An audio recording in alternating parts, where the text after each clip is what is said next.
Kalian pernah nggak guys, ngalamin di saat waktu kecil dulu ada satu pertanyaan yang terus-terusan muncul di kepala ini. Kenapa ya keluarga kita hidupnya selalu pas-pasan? Kenapa kita nggak bisa kayak tetangga sebelah yang tiap hari makan enak?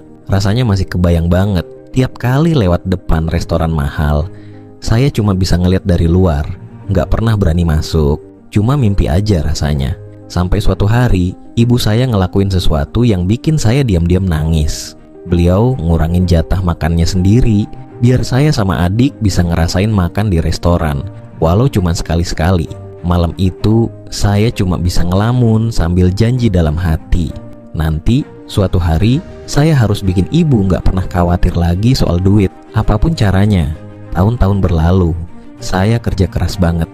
Ngelakuin banyak hal, mulai dari bisnis kecil-kecilan sampai proyek yang rasanya nggak ada habisnya. Tapi kok ya hidup rasanya nggak berubah juga. Kayak jalan di tempat, lelah, bingung, sampai sempet nyalahin nasib. Sampai akhirnya saya sadar, masalahnya bukan di usaha saya yang kurang keras. Masalahnya ada di mindset saya. Mindset itu ternyata kayak GPS. Dia yang ngatur kemana hidup kita melaju. Kalau GPS-nya udah salah setting dari awal, sekeras apapun kita ngegas, ya tetap aja nyasarnya.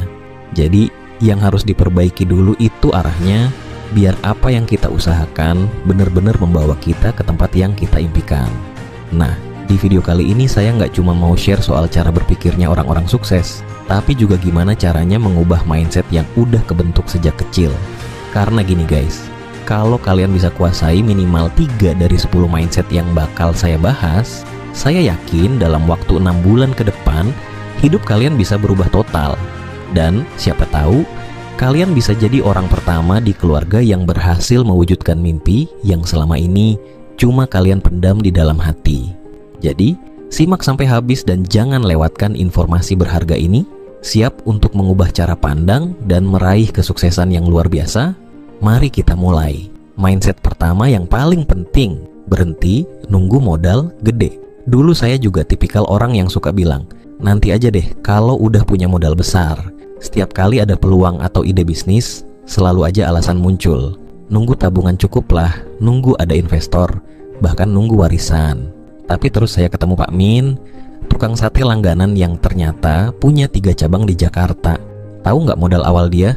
Cuma Rp200.000 buat beli gerobak bekas. Yang bikin saya kagum, dia mulai jualan di tahun 1998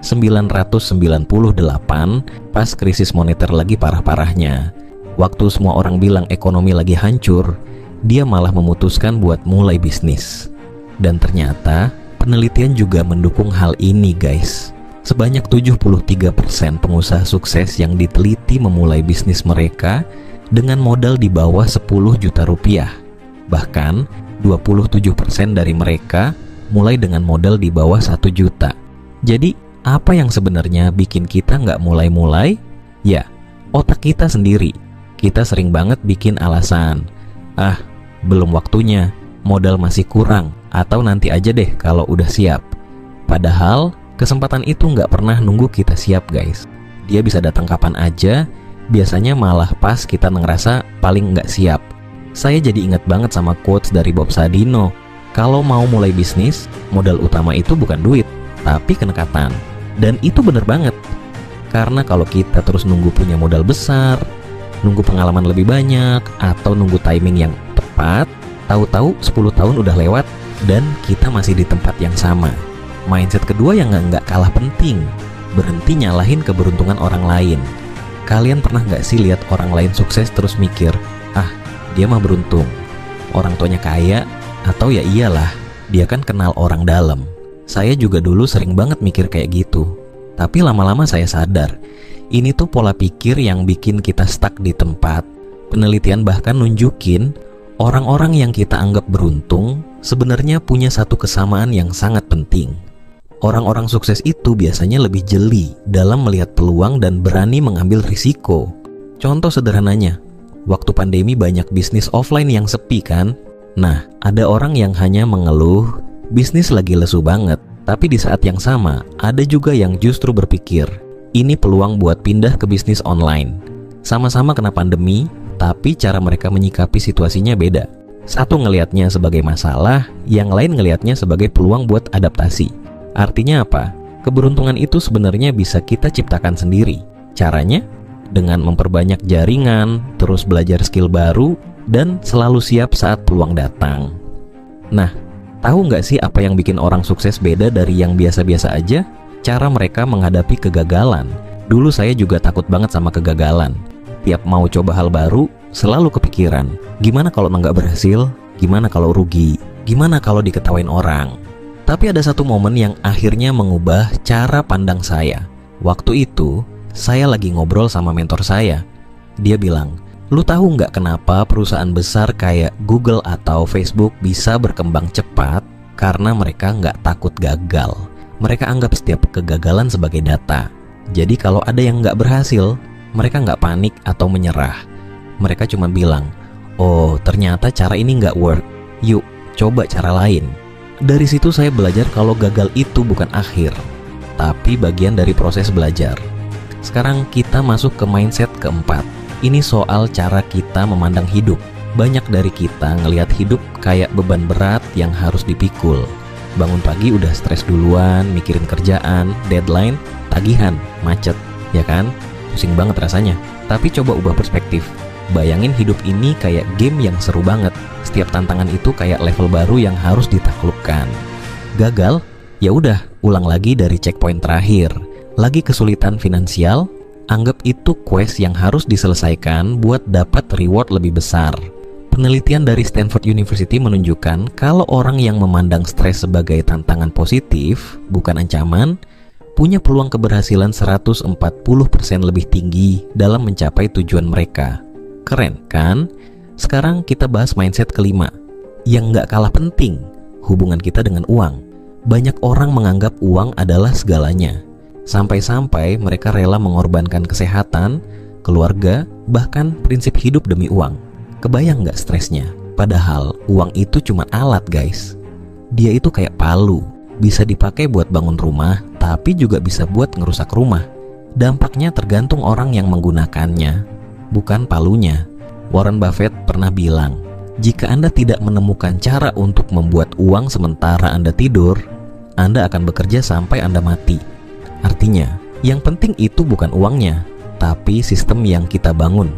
Menariknya, riset dari Harvard menunjukkan kalau orang yang fokus menciptakan nilai bagi orang lain punya peluang 3 kali lebih besar buat jadi kaya dibanding mereka yang hanya fokus ngejar uang. Jadi, ubah cara pandang kita. Fokuslah pada memberi manfaat dan uang akan mengikuti. Nah, sekarang kita bahas mindset ke-6 yang sering banget jadi alasan orang untuk nggak maju. Saya nggak punya waktu. Berapa kali kita dengar atau bahkan ngomong ini? Padahal guys, orang penting dan sukses di dunia sama kita semua punya jatah waktu yang sama, 24 jam sehari. Yang bikin beda adalah gimana cara kita pakai waktu itu. Saya inget banget nih, dulu waktu masih kerja full time, saya selalu ngerasa nggak punya waktu buat mulai bisnis.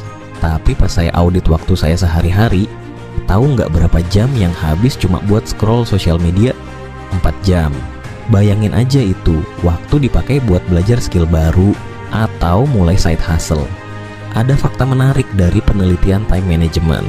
Rata-rata orang dewasa menghabiskan 2,5 jam sehari untuk hal-hal yang sebenarnya nggak produktif. Coba kaliin 2,5 jam dikali 365 hari. Itu 912 jam setahun guys. Bayangin aja berapa banyak yang bisa kalian capai dengan waktu segitu. Yang perlu kita ubah adalah mindset dari saya nggak punya waktu, jadi saya perlu atur prioritas. Waktu itu kayak uang, kalau nggak dianggarkan dengan benar, pasti habis buat hal-hal yang nggak penting. Nah, sekarang kita ke mindset ke-7 yang sering banget jadi mental block. Saya mah nggak berbakat. Guys, ini mitos yang udah kebukti salah berkali-kali. Angela Duckworth, peneliti dari UPenn, nemuin kalau kesuksesan itu 80% ditentuin sama grit atau kegigihan, bukan bakat. Jack Ma pernah gagal tes matematika berkali-kali dan ditolak oleh 30 perusahaan sebelum akhirnya sukses mendirikan Alibaba. Walt Disney, dia pernah dipecat dari koran karena dianggap nggak punya kreativitas dan ide original. Tapi mereka nggak berhenti di situ. Hal yang perlu kita ingat adalah skill itu kayak otot. Semakin sering dilatih, semakin kuat. Nggak ada yang namanya berbakat dari lahir. Bahkan Mozart yang sering disebut sebagai jenius musik, ternyata sudah latihan selama 3.500 jam sebelum usianya 6 tahun. Latihan dan konsistensi itu kuncinya. Sekarang kita bahas mindset ke-8. Pernah nggak sih mikir, susah sukses kalau nggak punya koneksi orang dalam? Saya dulu juga sempat mikir begitu. Sampai akhirnya saya sadar, itu cuma alasan yang bikin kita berhenti mencoba. Penelitian dari LinkedIn menunjukkan bahwa 85% lowongan kerja diisi lewat networking. Tapi ini yang penting. Networking bukan soal siapa orang tua kamu atau kenal pejabat mana, tapi soal value yang bisa kamu kasih ke orang lain. Fokuslah pada hal itu. Sekarang masuk ke mindset ke-9. Ini sering banget bikin kita nyaman di zona aman. Yang penting aman aja deh. Padahal di dunia yang berubah cepat kayak sekarang, tetap di comfort zone itu justru lebih berisiko. Jeff Bezos pernah bilang, kalau peluang suksesmu 70%, itu udah telat. Artinya, kalau kita terus nunggu sampai semuanya sempurna, kita malah bakal ketinggalan. Yang penting bukan menghindari risiko, tapi belajar menghitung dan mengelolanya dengan baik. Terakhir, mindset ke-10 yang sering jadi jebakan terbesar. Nunggu mood atau motivasi. Kita sering mikir, nanti aja deh kalau lagi semangat. Padahal orang sukses nggak bergantung pada motivasi. Mereka bergantung pada sistem dan kebiasaan. James Clear, penulis Atomic Habits, bilang bahwa 45% dari yang kita lakukan setiap hari itu murni kebiasaan. Jadi, kalau kita bisa membangun sistem dan kebiasaan yang tepat, sukses itu akan berjalan otomatis. Kayak rutinitas sikat gigi. Nggak butuh mood, nggak butuh mikir. Kesuksesan juga begitu. Harus jadi kebiasaan, bukan cuma sesuatu yang kita lakukan pas lagi semangat. Dan itu tadi 10 mindset shift yang bisa mengubah hidup kalian. Saya yakin di antara kalian yang nonton ini, ada yang punya mimpi besar. Mungkin kalian pengen bikin orang tua bangga, jadi orang pertama di keluarga yang bisa ubah nasib, atau sekadar ingin hidup lebih baik buat anak-anak kalian nanti. Apapun itu, ingat satu hal. Perubahan terbesar selalu dimulai dari dalam diri kita sendiri, dari cara kita memandang dunia. Mindset yang tepat bisa mengubah anak tukang bakso jadi pengusaha sukses, anak buruh pabrik jadi profesional, atau bahkan anak yang dulu cuma bisa ngeliatin restoran mahal dari luar, jadi seseorang yang sekarang bisa berbagi dengan banyak orang. Jadi, mulai hari ini, pilih mindset kalian dengan bijak. Karena kalian lebih kuat, lebih mampu, dan lebih luar biasa dari yang kalian kira. Jika kamu merasa video ini bermanfaat, jangan lupa untuk like, share, dan subscribe agar tidak ketinggalan konten inspiratif lainnya di channel ini. Tinggalkan komentar di bawah tentang topik keuangan apa yang ingin kamu bahas selanjutnya. Terima kasih sudah menonton, dan sampai jumpa di video berikutnya.